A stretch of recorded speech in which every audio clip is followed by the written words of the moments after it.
Alright, so today is master and slave cylinder replacement day.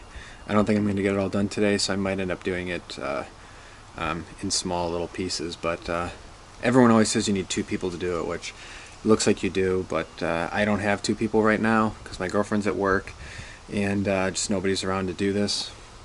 So I was trying to figure out a way that I could hold the clutch pedal down without a second person here, and I found my little winter ice scraper. So I have this thing. I push my seat up, and when I push the pedal down, I can just slide this right here, and it holds the clutch pedal all the way in. So I'll be able to pump it 5 times, hold it in, do what I need to do with the bleeder, and then slide that out. Alright, so here's my master cylinder. I have my new one. I'm going to just totally take this out, get rid of this hard wire here with the braided line that I ordered, which I'll show you now. So here's my new master cylinder, and I have the long cord here that I'm going to attach directly to the slave cylinder. Makes it a lot easier and eliminates a lot of odd bends.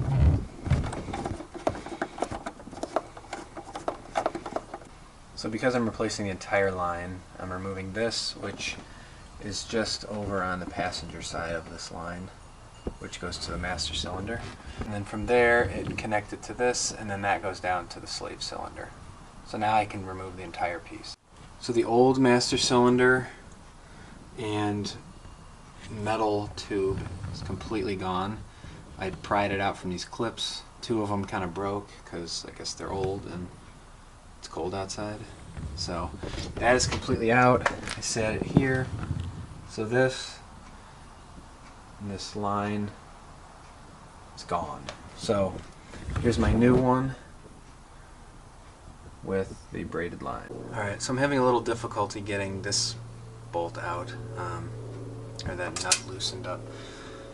It's just so tight to get your hand in there, and just working at it, because I'm going to feed my new line through this one and then through that one and then down to the slave. So I'm reusing like these little mounting areas, but it's not really going to, like the factory, they screw into each other at this point, but now I'm just going to feed it through. But I need to get that out just so I don't have all this old, junk kind of in the engine bay there.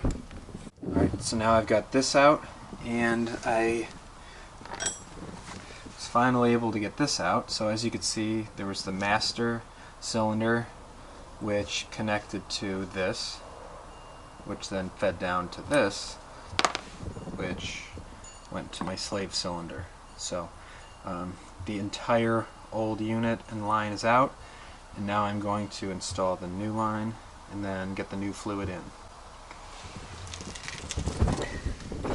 So as you can see, the slave will bolt up to this here,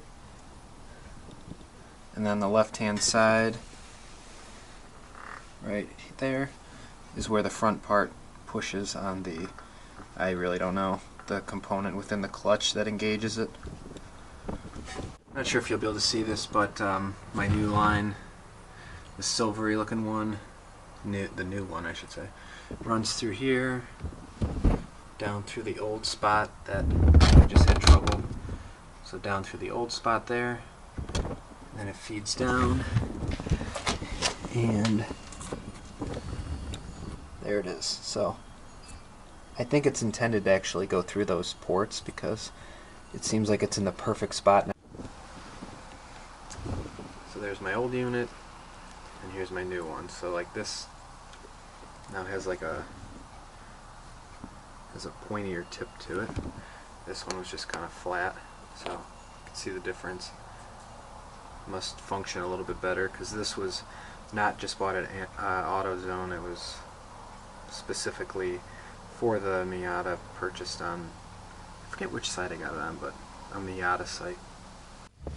Alright, so the new slave cylinder is installed. I just have to connect that left part there and get some fluid in, and then we'll pump the clutch.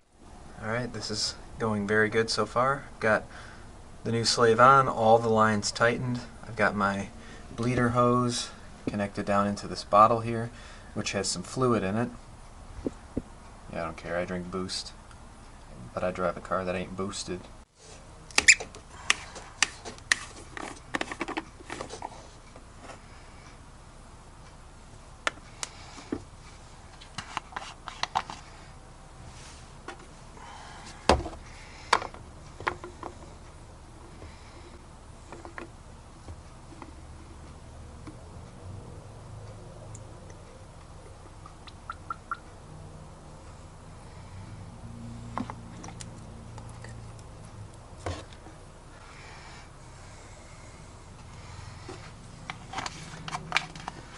Little overspray there. Gotta wipe that down.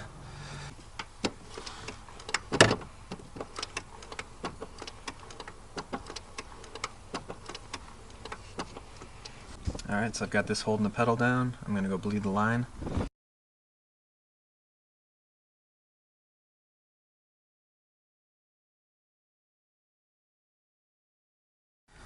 Alright, as you could see in my last video, like, if you just kept coming back looking at it, it looks like it is not going down, but when I sped up the video, you could see that it was just going down by millimeters at a time. So I'm just going to keep pumping on the other end.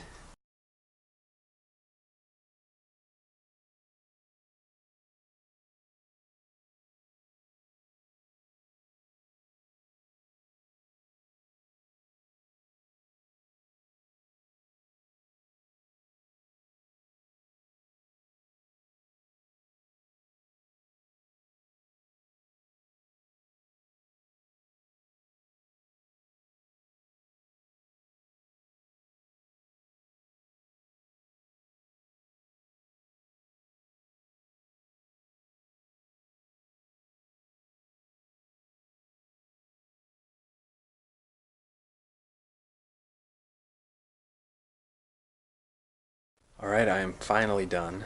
There was a lot of stuff that I didn't get to really document because it was frustrating. I was going back and forth. I even bought like this, I don't even know what these are called, like those old pressurized air guns from Harbor Freight that people were recommending. Somehow I obviously I was doing something wrong with it, but it just kept pulling more and more and more air out, and I just kept filling the reservoir, and it never seemed to work. And then I inadvertently put the tube on the wrong side of the canister, so I sucked brake fluid into the gun, and I'm pretty sure it's like ruined now. So then I just let it air bleed, and got all the air out, and the clutch pedal feels good. Without starting the car, I was able to shift into all the gears really well. So far, what I was feeling, it feels very crisp. Goes into gear very nicely. I have to get some cat litter because there's just brake fluid everywhere right now. If I had to do this all over again, I would definitely have more success because now I know what I'm doing, and that is what it's all about. Learning how to do something, and obviously the first time you do something like that, it'll be difficult, and trying to turn into just a garage mechanic just on the fly, obviously, you know, this stuff happens. So alright, next project is finishing soldering, and then I'm going to get the other frame rail on. But once I get this wire soldered, I'm going to just make sure the car starts and drives around okay. Then I will get back to the fun modifications. Alright, thanks guys, see ya. Feels so good getting clutch feel back, and it's not just mushy. So who knows how long that was going on while I was driving around, but there was obviously some kind of a leak for a while. So I think this transmission will feel a lot better again. Only time will tell. I took the insurance off of it, so I can't really drive more than a couple miles.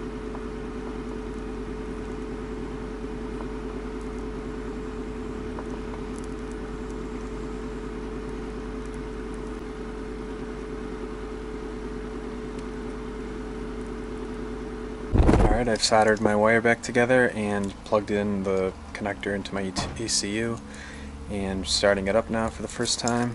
I am nervous as hell.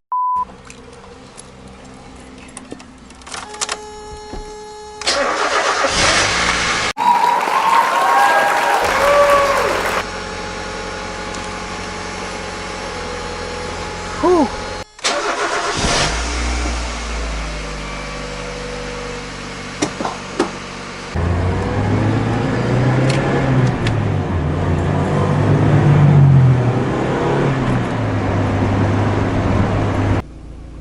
Is it normal for the RPMs to be moving around a little like that?